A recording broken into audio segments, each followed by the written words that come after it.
Assalamualaikum warahmatullahi wabarakatuh.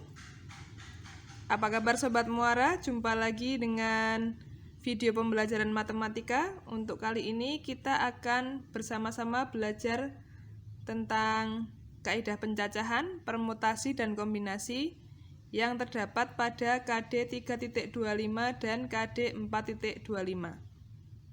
Untuk yang pertama ini kita akan belajar mengenai kaidah pencacahan.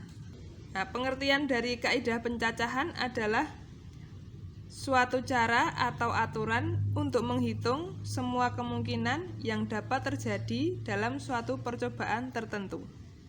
Jadi ingat ya, nanti kalian harus memahami prinsip dasarnya karena ini adalah membahas tentang kejadian sehari-hari. Jadi dalam suatu soal bisa berbeda-beda pertanyaannya.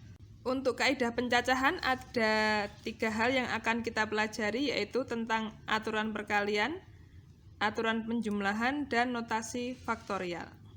Aturan perkalian digunakan untuk beberapa kejadian yang semuanya sekaligus terjadi dan biasanya menggunakan kata penghubung dan. Aturan perkalian dapat juga disebut dengan aturan pengisian tempat atau filling slot.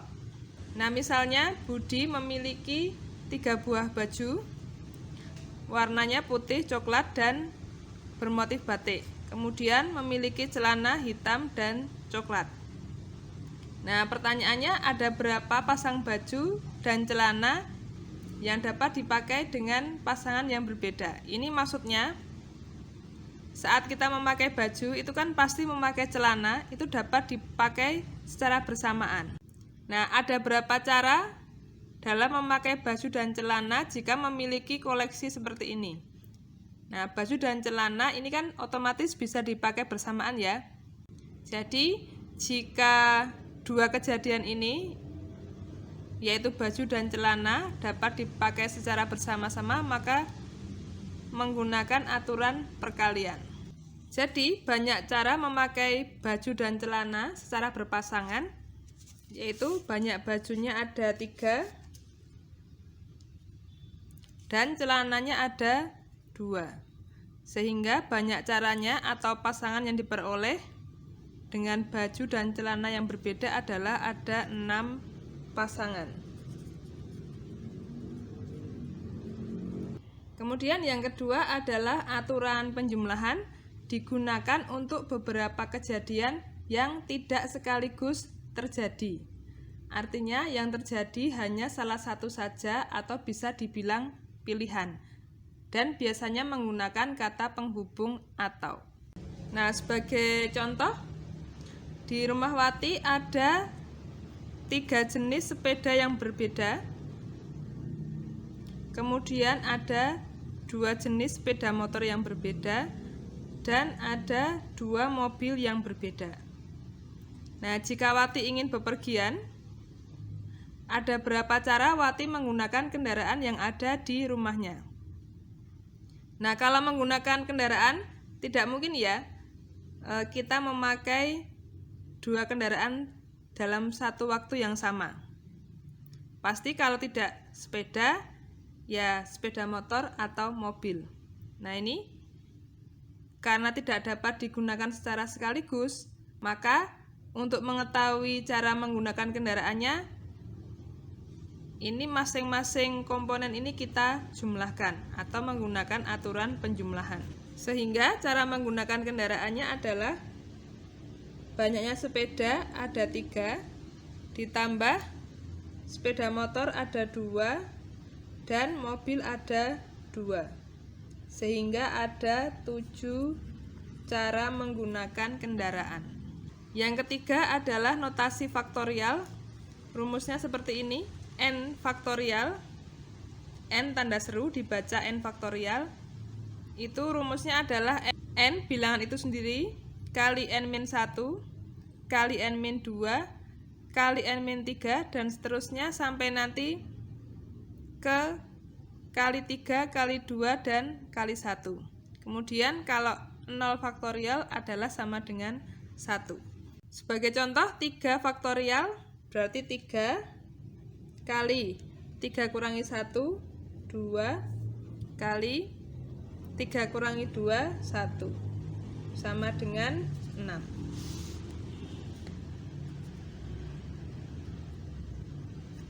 Kemudian yang kedua 5 faktorial berarti 5 kita kurangi 1 sampai ke angka 1. 5 kali 4 kali 3 kali 2 kali 1 sama dengan 120. Jadi nilai dari 5 faktorial adalah 120. Sebagai contohnya, nomor 1, ada 6 orang antri karcis di bioskop. Ada berapa cara antri yang berbeda? Diperhatikan, ada 6 orang, berarti kan ada 6 deret ya. Ada 6 tempat. Nah, tempat pertama itu kan bisa diisi oleh orang nomor 1 sampai nomor 6. Berarti ada 6 orang yang bisa mengisi tempat yang pertama. Kemudian baris di belakangnya, karena orang pertama sudah mengisi di paling depan, maka belakangnya hanya bisa diisi oleh 5 orang yang tersisa. Kemudian tempat ketiga, karena 2 orang sudah mengisi tempat 1 dan 2, maka bisa diisi 4 orang. Tempat keempat diisi 3 orang. Tempat kelima diisi 2 orang. Dan terakhir diisi 1 orang. Maka banyak cara antrinya adalah 6 kali 5 kali 4 kali 3 kali 2 kali 1. 6 kali 5 30, 4 kali 3 12, 2 kali 1 2. Sama dengan 720 cara. Kemudian contoh yang nomor 2, disediakan 7 kain warna yang berbeda. Akan dibuat bendera yang terdiri dari 3 warna yang berbeda.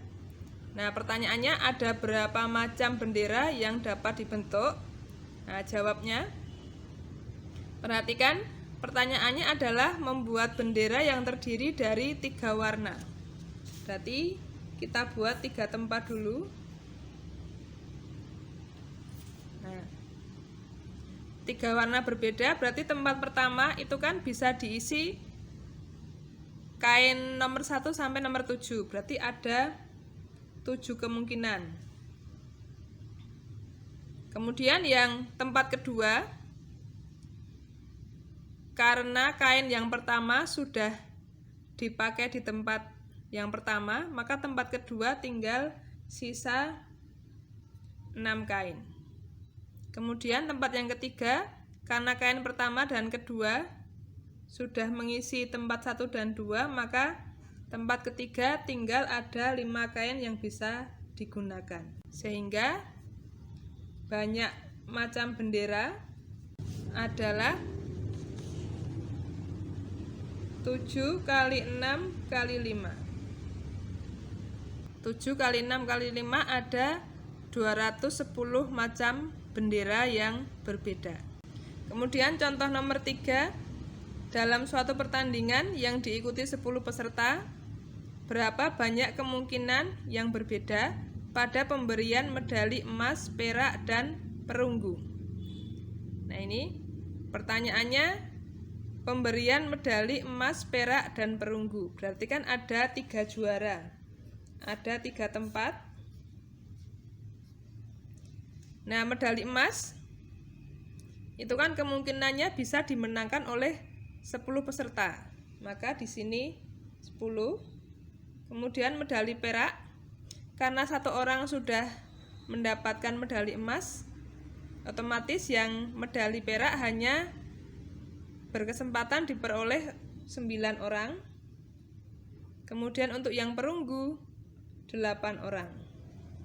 Sehingga banyak kemungkinan pemberian medali adalah 10 kali 9 kali 8 sama dengan 720 kemungkinan. Nomor 4, hasil dari 3 faktorial plus 5 faktorial adalah 3 faktorial 3 kali 2 kali 1 sama dengan 6. 5 faktorial 5 kali 4 kali 3 kali 2 kali 1 sama dengan 120, sehingga 3 faktorial plus 5 faktorial sama dengan 6 tambah 120 sama dengan 126. Demikian tadi pembahasan mengenai kaidah pencacahan, yaitu aturan perkalian, aturan penjumlahan, dan notasi faktorial. Kita jumpa lagi pada video berikutnya mengenai permutasi dan kombinasi. Sekian, selamat belajar. Wassalamualaikum warahmatullahi wabarakatuh.